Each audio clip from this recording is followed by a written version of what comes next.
사랑에 대해서 나누도록 하겠습니다. 요한복음 3장 16절 말씀 함께 합독하겠습니다. 하나님이 세상을 이처럼 사랑하사 독생자를 주셨으니 이는 그를 믿는 자마다 멸망치 않고 영생을 얻게 하려 하심이라. 아멘. 요한복음은 21장으로 되어 있는데요, 요한복음 20장 31절 말씀을 보면 요한복음을 기록한 목적이 이렇게 기록되어져 있습니다. 오직 이것을 기록함은 너희로 예수께서 하나님의 아들 그리스도이심을 믿게 하려 함이요 또 너희로 믿고 그 이름을 힘입어 생명을 얻게 하려 함이니라 라고 말씀하고 있습니다.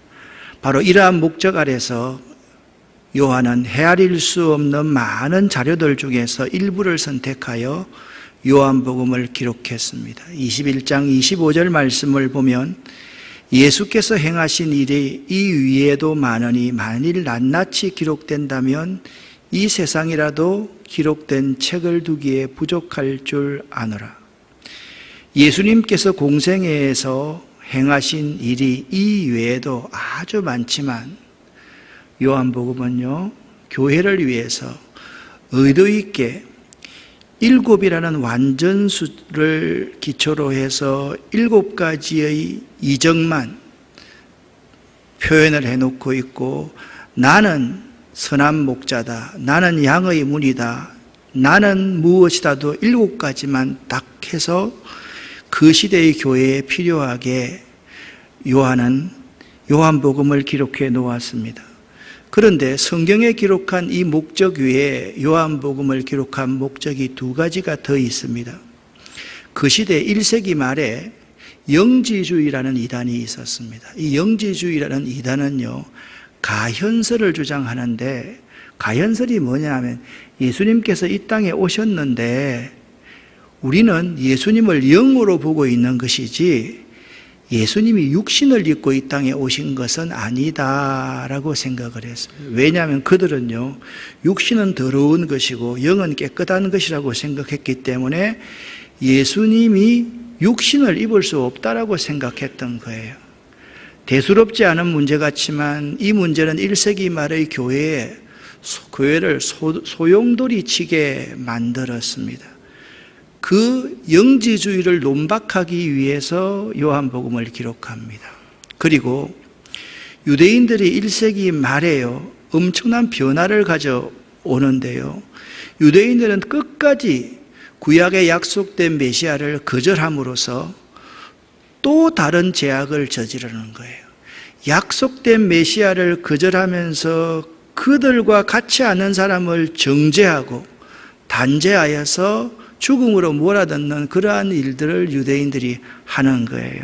그 모순을 밝히기 위해서 요한복음을 기록합니다. 요한복음은요, 4부분으로 나눌 수 있는데 1장 1절부터 1장 18절까지는 성자 예수의 성육신에 대해서, 1장 19절부터 12장 50절은 성자 예수의 표적과 선언들에 대해서, 그리고 13장부터 17장 26절까지는 성자 예수의 가르침에 대해서, 그리고 18장부터 마지막 21장까지는 성자 예수의 순환과 부활에 대해서 가르치는데, 요한복음 오늘 본문인 3장 16절은 하나님의 아들이 성자 예수다라는 증거 가운데 가장 핵심적인 성경 구절입니다.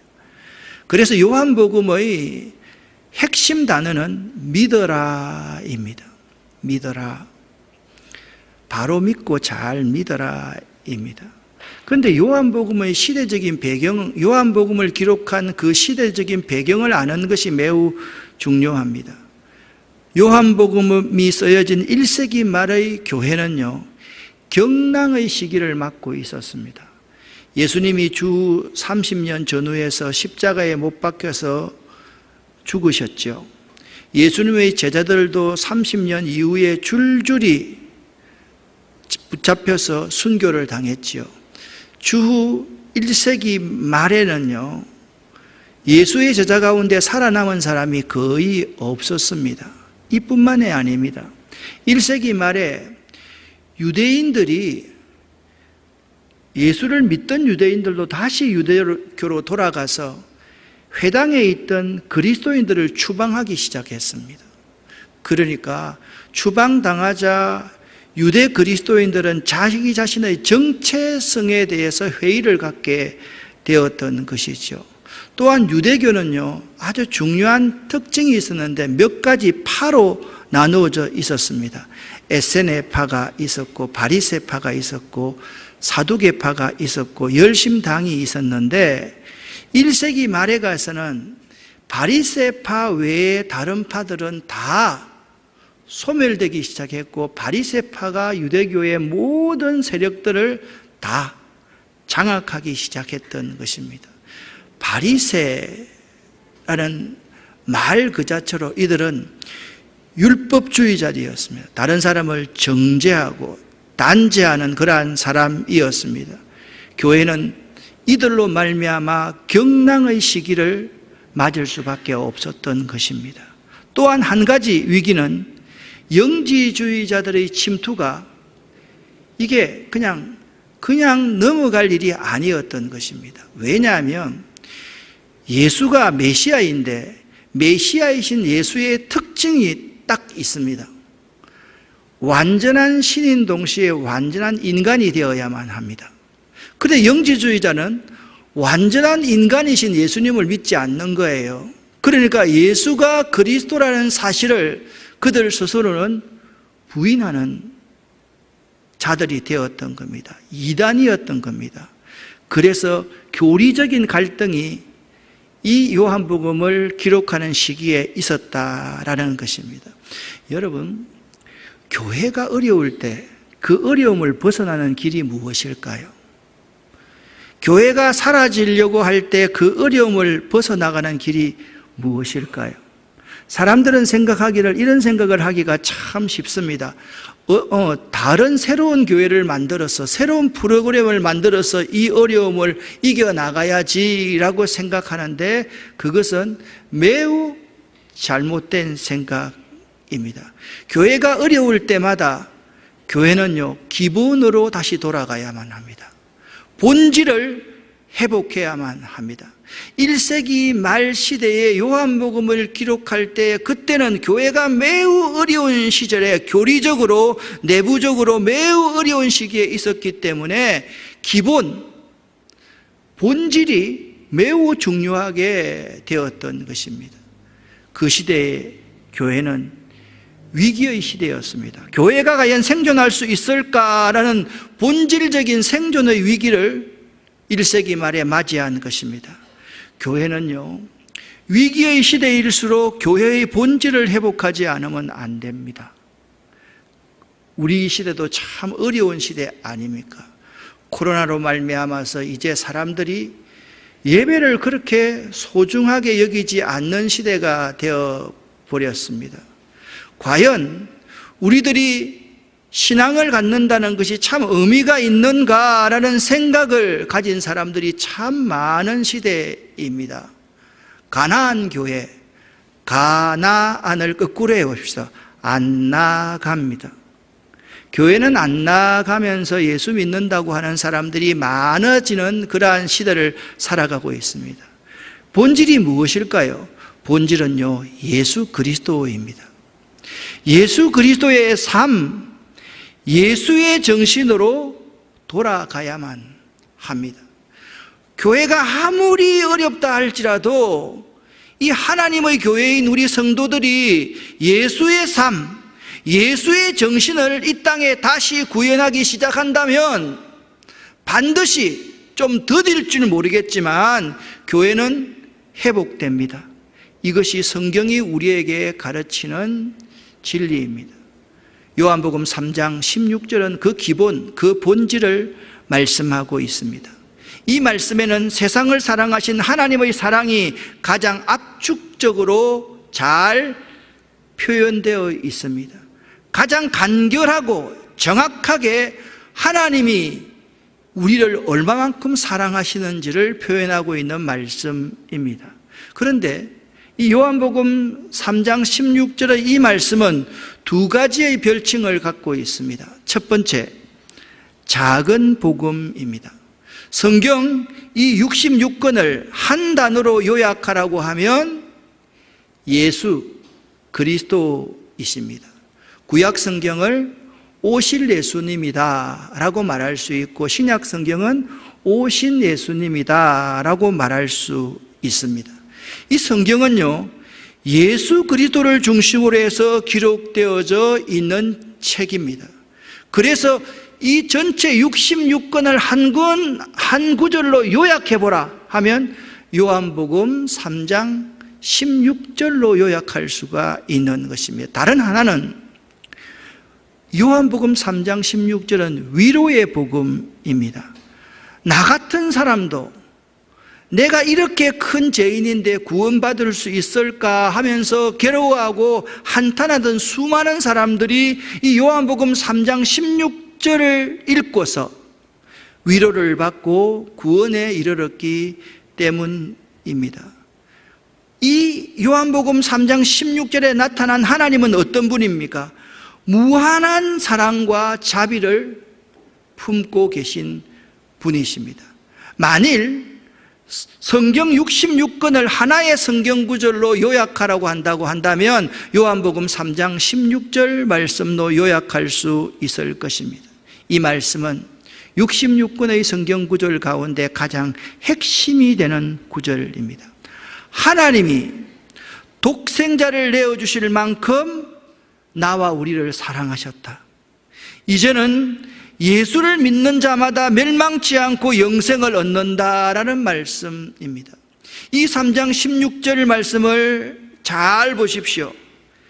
그를 믿는 자마다 망하지 않는다. 그를 믿는 자마다 지옥에 가지 않는다. 그런 위로를 얻게 되는 아주 귀중하고 소망의 말씀이 요한복음 3장 16절 말씀인 것입니다. 이분은 유명한 미국의 복음 전도자 빌리 그레함 목사입니다. 이분은 우리나라도 참 사랑해서 우리나라에 와서 복음을 잘 전해 주셨던 분입니다. 이 빌리 그레함 목사가 휴스턴시에 가서 대집회를 인도하면서 요한복음 3장 16절을 설교로 한 일이 있었습니다.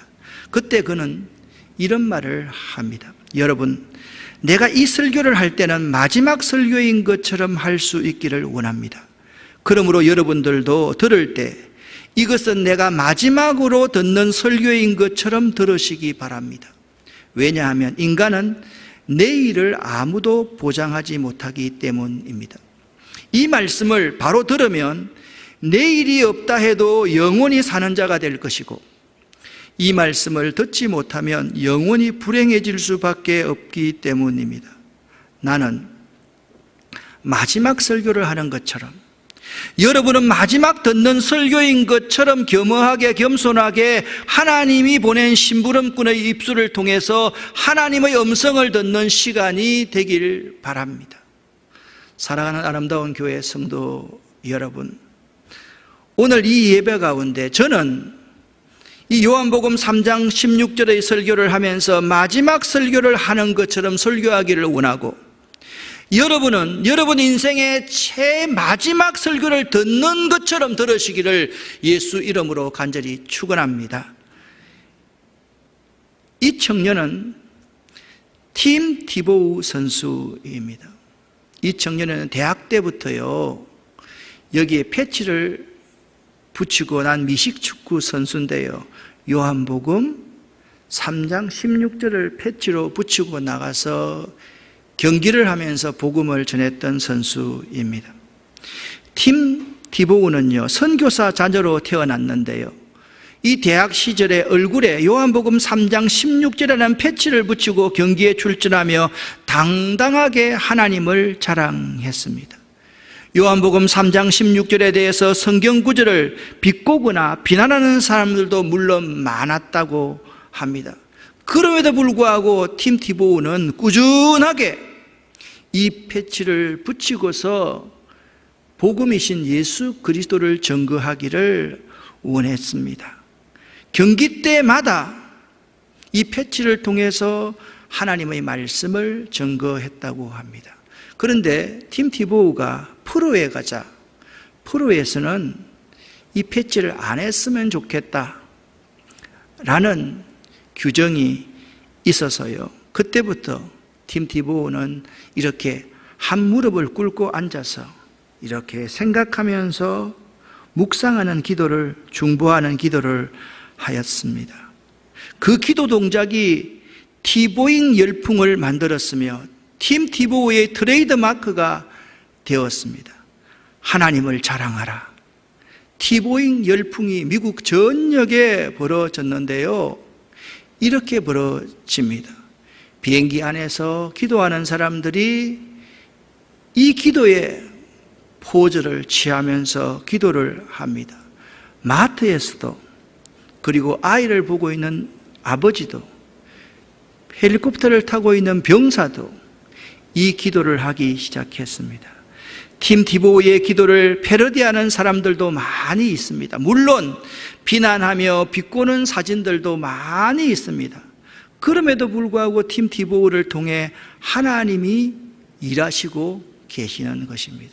사랑하는 성도 여러분, 이 패치 딱 붙이고 최선을 다해서 운동을 준비하고 최선을 다해서 점수를 내면서 팀이 승리했을 때 그가 증거하는 복음, 이 복음이 얼마나 강렬했는지 모릅니다.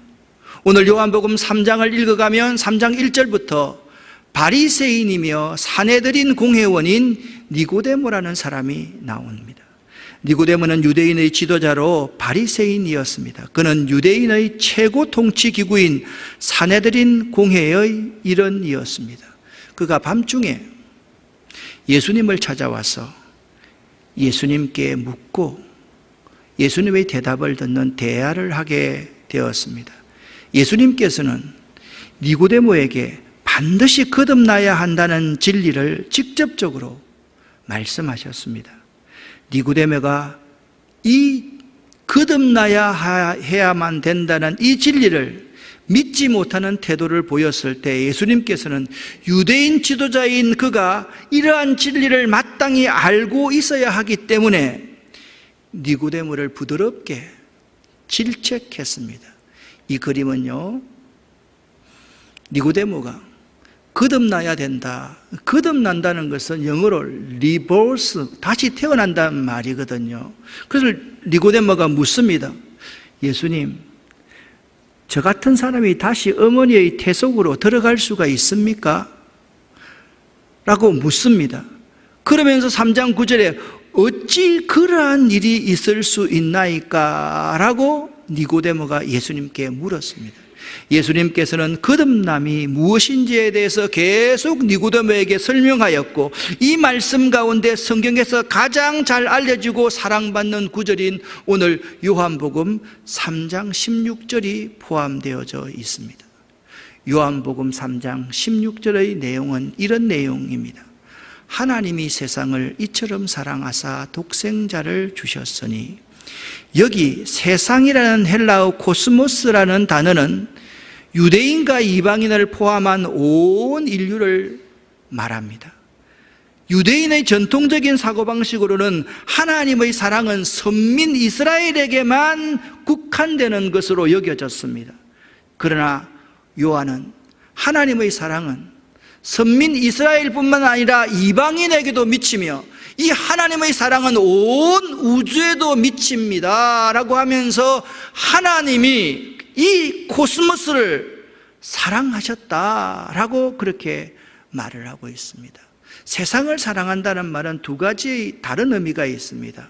세상을 사랑하여서 그리스도의 품을, 신앙의 품을 떠난다는 부정적인 의미도 있고, 세상을 사랑한다는 가장 적극적인 그러한 의미는 세상을 하나님께서 사랑하신 요한복음 3장 16절처럼 사랑한다라는 말입니다.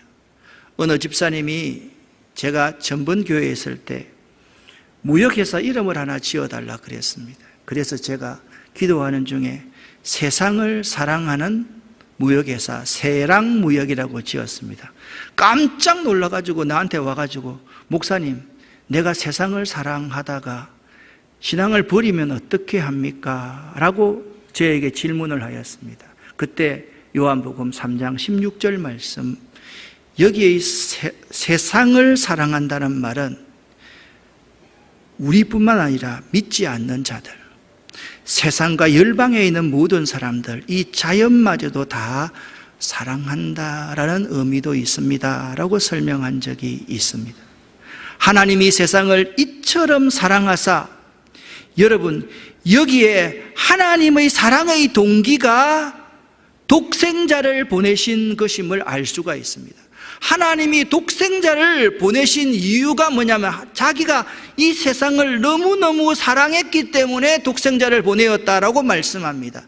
이 사랑은 헬라어로 아가페라는 단어입니다. 요한복음에서 가장 중요한 단어들 중에 하나로서 하나님 편에서 선수권과 그리고 주권, 주도권, 하나님이 먼저 사랑하고 하나님이 주도적으로 사랑하는 그 사랑을 가지고 연약한 인생, 죄 많은 인생들을 끝없이 끊어 안아신다라는 의미가 이 아가페의 사랑인 것입니다. 이 사랑은 바로 하나님의 본성입니다. 인류를 향한, 세상을 향한 하나님의 사랑은 예수 그리스도의 십자가 고난을 통해서 그 절정에 이르게 되었습니다. 이 사랑의 특징은요, 타율적인 것이 아니라 자발적인 성격의 것이며, 이 사랑의 특징은 막연한 이론이나 말로서 하는 것이 아니라 반드시 응분의 대가를 아낌없이 지불하는 것을 말합니다. 한 사람이 이 한 사람을 사랑합니다 라고 하면 이 사람은 이 사람을 위해서 마땅히 응분의 대가를 아낌없이 지불할 수 있을 때 사랑합니다 라고 표현할 수가 있는 것입니다. 사랑은 말로만 하는 것이 아닙니다. 사랑은 떠밀려서 하는 것이 아닙니다. 사랑은 이론이 아닙니다. 사랑은 반드시 상대를 위해서 응분의 대가를 아낌없이 지불하는 것을 말합니다. 그러므로 사랑한다는 것은 상대를 위해서 희생하고 죽는다, 죽을 수도 있다라는 것을 의미하는 것입니다. 이 사랑이 바로 하나님의 독생자를 우리에게 선물로 주신 이유입니다. 어릴 때부터 함께 자란 우애 깊은 형제가 있었습니다.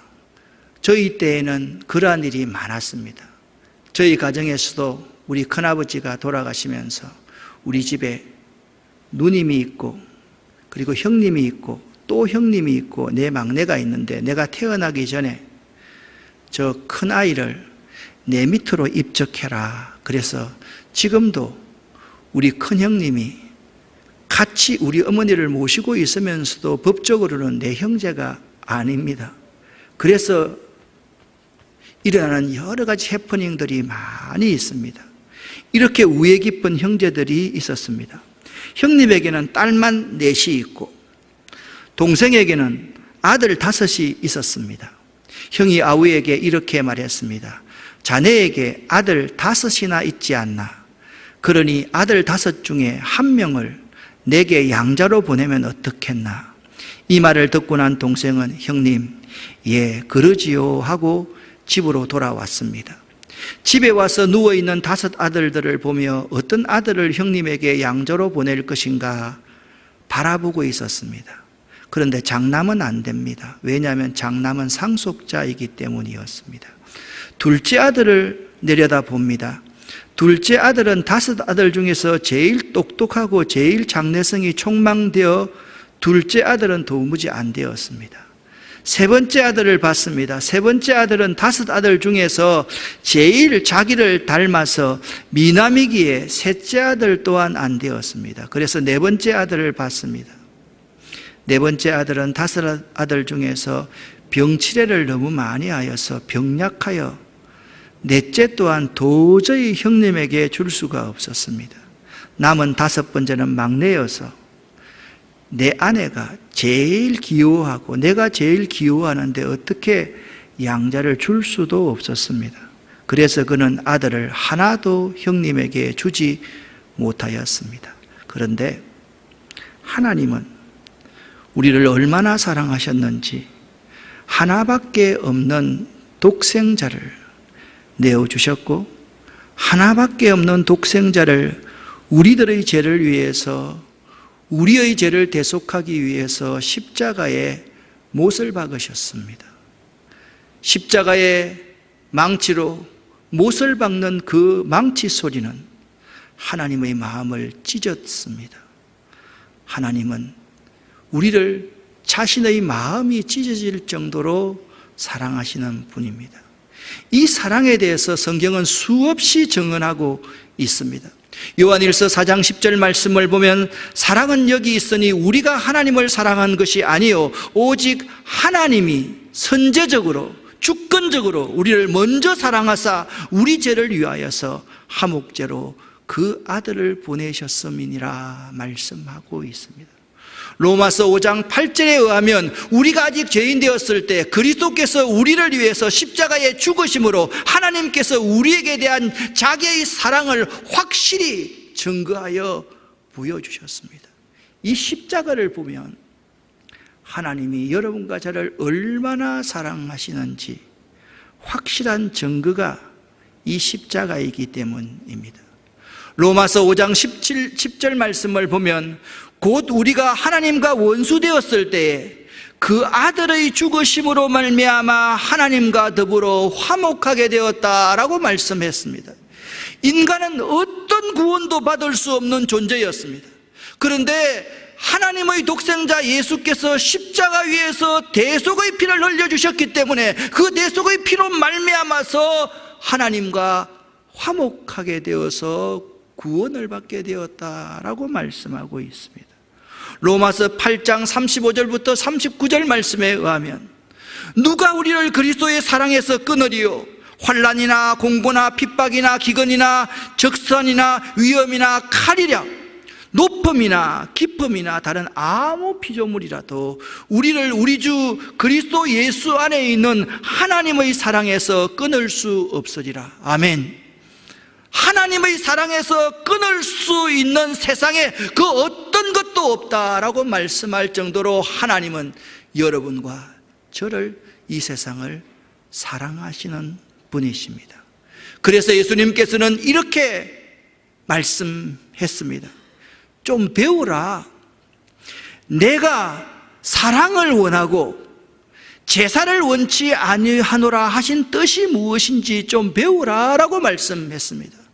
하나님이 우리에게 정말 원하시는 것은 예수의 삶, 예수의 사랑, 이 사랑을 이 세상에 증거하는 삶을 살기를 원하신다는 거예요.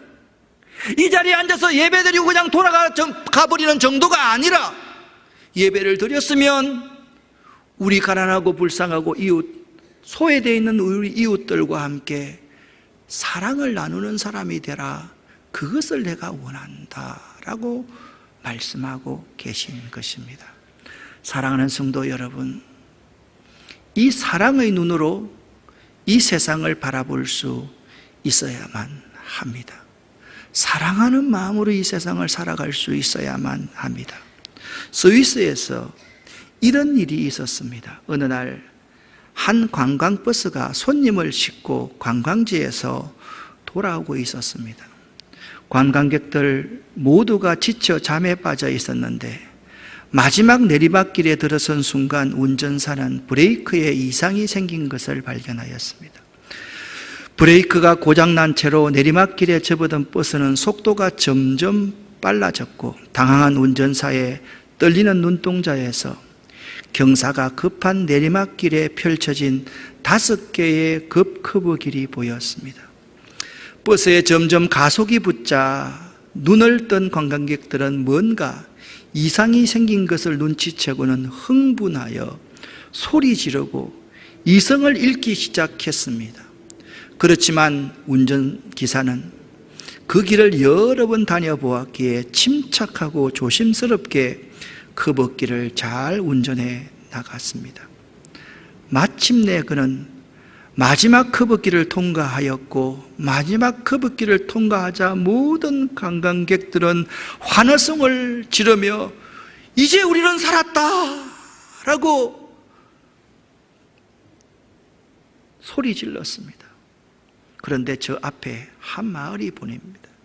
저 마을을 조금만 지나면 이제 자기들이 살고 있는 마을 모퉁이 어딘가에 버스가 자연히 서기만 하면 그들 모두는 살 수 있었습니다.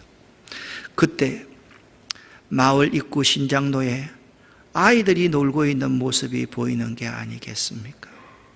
깜짝 놀란 운전기사는 경적을 계속 크게 울리면서 옆에 있는 창문을 열고 피하라고 소리치면서 한 손으로 운전대를 잡고 운전을 하기 시작했습니다. 모든 어린이들은 그 소리를 듣고 피했지만 아직 한 아이가 그 자리에서 우물거리고 있었습니다. 몸이 불편한 아이처럼 보였습니다. 순간 운전사는 이 관광객들을 살려야 할지, 저 어린아이를 살려야 할지 갈등하다가 결국 어린아이를 치고 말았습니다. 그리고 버스는 예상대로 건너편 언덕에서 멈추어 섰습니다. 운전기사는 차가 멈추어 서자마자 그 아이에게로 괴성을 지르면서 뛰어갔습니다. 운전기사는 피투성이가 된 아이를 품에 안고 통곡하며 울기 시작했습니다.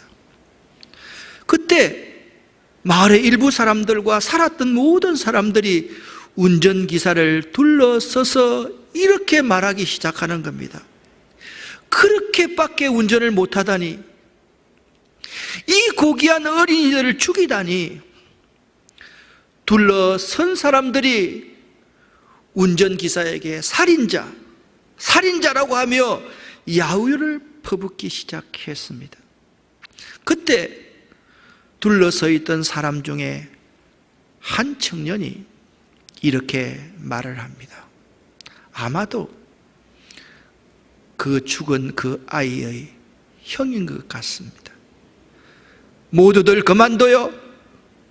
저 아이는 바로 저 운전사의 아들이란 말이에요. 이 운전기사는 그 모든 손님들을 살리기 위해서 자기 아들을 희생시키기로 작정한 것입니다. 이 사랑, 이 하나님의 사랑을 여러분 바로 알아야만 합니다. 하나님은 그의 독생자를 죽이시고서야 우리를 살리셨습니다. 예수님은 여러분과 저를 살리기 위해서 십자가 위에서 하늘 영광을 버리고 내려오셔서 대속의 피를 흘리신 가장 값진 하나님의 선물이십니다. 이 예수를 믿는 사람들이 모여있는 이 교회는 우리를 살리려 피 흘리신 아들을 품에 안으신 하나님의 품이 이 교회인 것입니다. 오늘 이 요한복음 3장 16절의 이 말씀은 십자가 위에 죽으신 아들을 품에 안고 흐느끼는 하나님의 울음소리입니다. 내 아들을 죽임으로 말미암아 이 세상 모든 사람들을 내가 살리기를 원한다. 사랑하는 성도 여러분, 여러분과 내가 이 예배 시간에 드리는 찬송과 기도는 그분 때문에 살아난 심령들의 감사의 외침일 수 있어야만 합니다. 교회가 참 어렵습니다. 한국 교회가 참으로 어렵습니다. 이때 우리가 어떻게 살아야만 할까요? 예수의 삶, 예수의 정신, 예수님이 어떻게 세상 사람들을 사랑하셨는가, 그 사랑의 모습을 본받고 살아갈 수 있는 여러분과 제가 된다면 나는 다시 한번 하나님께서 우리들에게 기회를 주실 것이라고 확신합니다. 기도하겠습니다. 이 모든 말씀을 예수 그리스도의 이름으로 간절히 기도드렸습니다. 아멘.